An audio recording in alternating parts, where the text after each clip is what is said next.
A Little Princess by Frances Hodgson Burnett. Chapter 12. The Other Side of the Wall. When one lives in a row of houses, it is interesting to think of the things which are being done and said on the other side of the wall of the very rooms one is living in.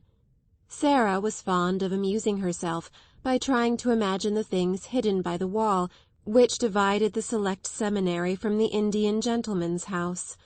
She knew that the schoolroom was next to the Indian gentleman's study, and she hoped that the wall was thick, so that the noise, made sometimes after lesson hours, would not disturb him.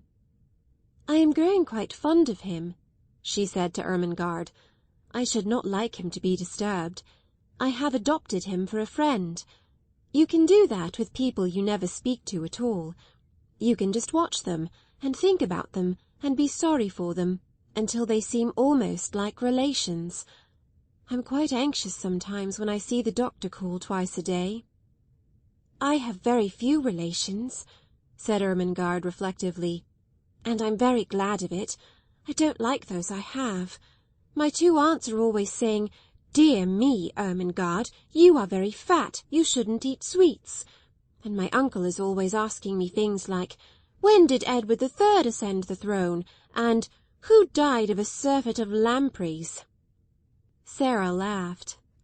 "People you never speak to can't ask you questions like that," she said. "And I'm sure the Indian gentleman wouldn't even if he was quite intimate with you. I am fond of him." She had become fond of the large family because they looked happy, but she had become fond of the Indian gentleman because he looked unhappy. He had evidently not fully recovered from some very severe illness. In the kitchen, where of course the servants through some mysterious means knew everything, there was much discussion of his case. He was not an Indian gentleman really, but an Englishman who had lived in India. He had met with great misfortunes, which had for a time so imperilled his whole fortune that he had thought himself ruined and disgraced forever.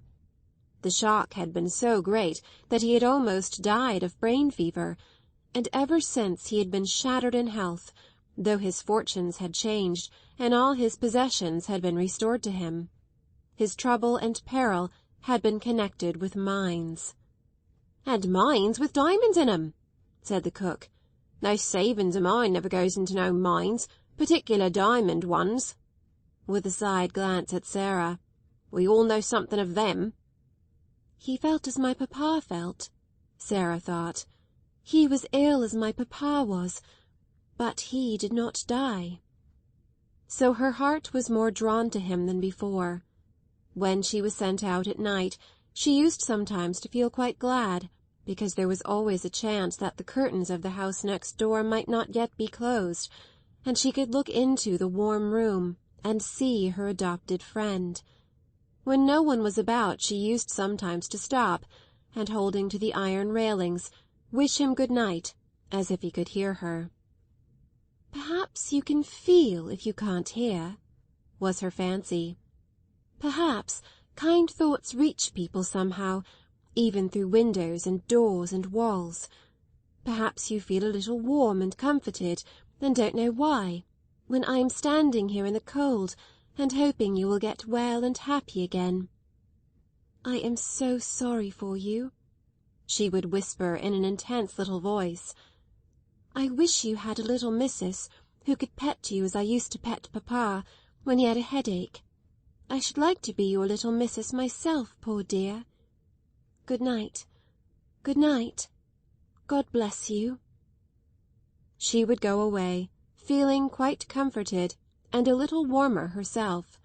Her sympathy was so strong that it seemed as if it must reach him somehow, as he sat alone in his armchair by the fire, nearly always in a great dressing-gown, and nearly always with his forehead resting in his hand as he gazed hopelessly into the fire.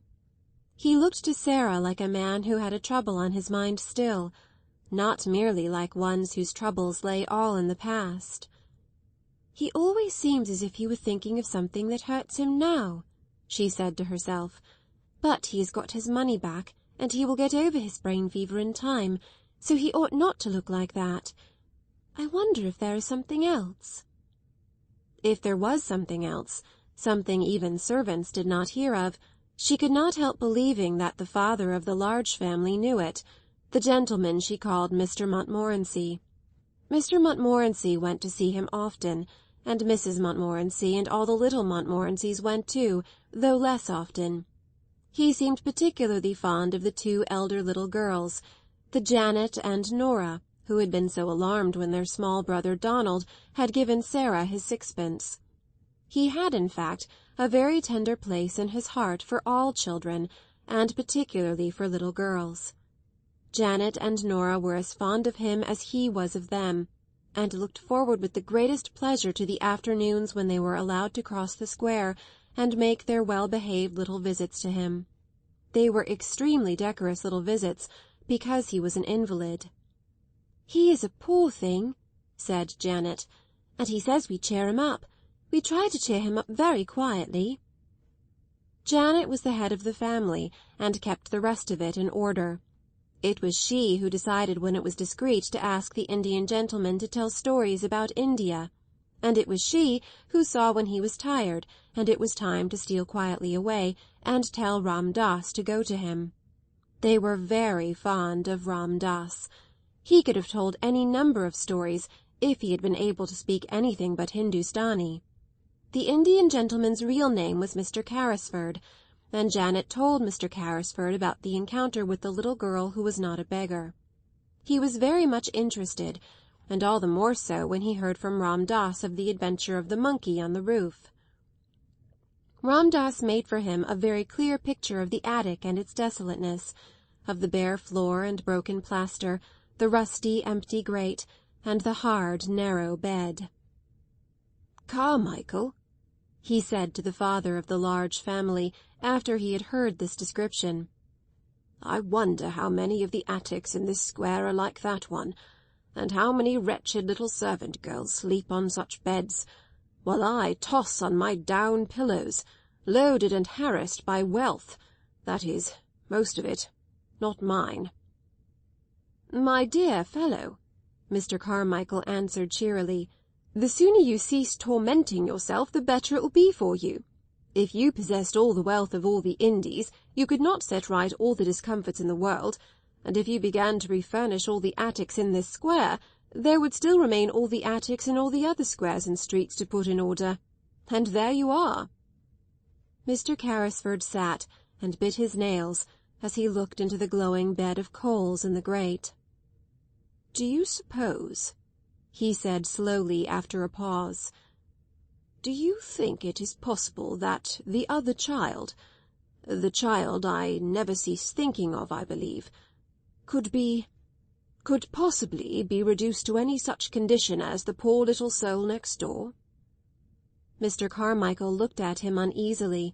He knew that the worst thing the man could do for himself, for his reason and his health, was to begin to think in the particular way of this particular subject. "If the child at Madame Pascal's school in Paris was the one you were in search of," he answered soothingly, "she would seem to be in the hands of people who can afford to take care of her. They adopted her because she had been the favourite companion to their little daughter, who died. They had no other children, and Madame Pascal said that they were extremely well-to-do Russians. And the wretched woman actually did not know where they had taken her," exclaimed Mr. Carrisford. Mr. Carmichael shrugged his shoulders. "She was a shrewd, worldly Frenchwoman, and was evidently only too glad to get the child so comfortably off her hands when the father's death left her totally unprovided for. Women of her type do not trouble themselves about the futures of children who might prove burdens. The adopted parents apparently disappeared and left no trace. But you say if the child was the one I am in search of. You say if. We are not sure. There was a difference in the name. Madame Pascal pronounced it as if it were Carew instead of Crewe, but that might merely be a matter of pronunciation. The circumstances were curiously similar. An English officer in India had placed his motherless little girl at the school. He had died suddenly after losing his fortune." Mr. Carmichael paused a moment, as if a new thought had occurred to him. "Are you sure the child was left at a school in Paris? Are you sure it was Paris?" My dear fellow, broke forth Carrisford with restless bitterness, I am sure of nothing. I never saw either the child or her mother. Ralph Crewe and I loved each other as boys, but we had not met since our school days, until we met in India. I was absorbed in the magnificent promise of the mines. He became absorbed too. The whole thing was so huge and glittering that we half lost our heads. When we met we scarcely spoke of anything else. I only knew that the child had been sent to school somewhere. I do not even remember now how I knew it. He was beginning to be excited. He always became excited when his still weakened brain was stirred by memories of the catastrophes of the past. Mr. Carmichael watched him anxiously. It was necessary to ask some questions, but they must be put quietly and with caution. "But you had reason to think the school was in Paris?" "Yes," was the answer, "because her mother was a Frenchwoman, and I had heard that she wished her child to be educated in Paris. It seemed only likely that she would be there." "Yes," Mr. Carmichael said, "it seems more than probable." The Indian gentleman leaned forward and struck the table with a long, wasted hand. "Carmichael," he said, "I must find her. If she is alive, she is somewhere. If she is friendless and penniless, it is through my fault. How is a man to get back his nerve with a thing like that on his mind? This sudden change of luck at the mines has made realities of all our most fantastic dreams, and poor Crewe's child may be begging in the street." "No, no," said Carmichael. "Try to be calm. Console yourself with the fact that when she is found you have a fortune to hand over to her." "Why was I not man enough to stand my ground when things look black?" Carrisford groaned in petulant misery. "I believe I should have stood my ground if I had not been responsible for other people's money as well as my own. Poor Crewe had put into the scheme every penny that he owned. He trusted me, he loved me, and he died thinking I had ruined him. I, Tom Carrisford, who played cricket at Eton with him. What a villain he must have thought me." "Don't reproach yourself so bitterly." "I don't reproach myself because the speculation threatened to fail. I reproach myself for losing my courage. I ran away like a swindler and a thief, because I could not face my best friend and tell him I had ruined him and his child." The good-hearted father of the large family put his hand on his shoulder comfortingly. "You ran away because your brain had given way under the strain of mental torture," he said. "You were half delirious already. If you had not been, you would have stayed and fought it out. You were in a hospital, strapped down in bed, raving with brain fever 2 days after you left the place. Remember that." Carrisford dropped his forehead in his hands. "Good God! Yes," he said. "I was driven mad with dread and horror. I had not slept for weeks. The night I staggered out of my house all the air seemed full of hideous things mocking and mouthing at me." "That is explanation enough in itself," said Mr. Carmichael. "How could a man on the verge of brain fever judge sanely?" Carrisford shook his drooping head. "And when I returned to consciousness, poor Crewe was dead and buried. And I seemed to remember nothing. I did not remember the child for months and months. Even when I began to recall her existence, everything seemed in a sort of haze." He stopped a moment and rubbed his forehead. "It sometimes seems so now when I try to remember. Surely I must sometime have heard Crewe speak of the school she was sent to. Don't you think so?" "He might not have spoken of it definitely. You never seem even to have heard her real name." "He used to call her by an odd pet name he had invented. He called her his little missus. But the wretched mines drove everything else out of our heads. We talked of nothing else. If he spoke of the school, I forgot. I forgot. And now I shall never remember." "Come, come," said Carmichael. "We shall find her yet. We will continue to search for Madame Pascal's good-natured Russians. She seemed to have a vague idea that they lived in Moscow. I will take that as a clue. I will go to Moscow. If I were able to travel, I would go with you. said Carrisford, "but I can only sit here wrapped in furs and stare at the fire. And when I look into it I seem to see Crewe's gay young face gazing back at me. He looks as if he were asking me a question. Sometimes I dream of him at night, and he always stands before me and asks the same question in words. Can you guess what he says, Carmichael?" Mr. Carmichael answered him in a rather low voice. "Not exactly," he said. "He always says, 'Tom, old man, Tom, where is the little missus?'" He caught at Carmichael's hand and clung to it. "I must be able to answer him. I must," he said. "Help me to find her. Help me." On the other side of the wall, Sarah was sitting in her garret talking to Melchizedek, who had come out for his evening meal. "It has been hard to be a princess today, Melchizedek," she said. "It has been harder than usual. It gets harder as the weather grows colder and the streets get more sloppy. When Lavinia laughed at my muddy skirt as I passed her in the hall, I thought of something to say all in a flash, and I only just stopped myself in time. You can't sneer back at people like that, if you are a princess, but you have to bite your tongue to hold yourself in. I bit mine.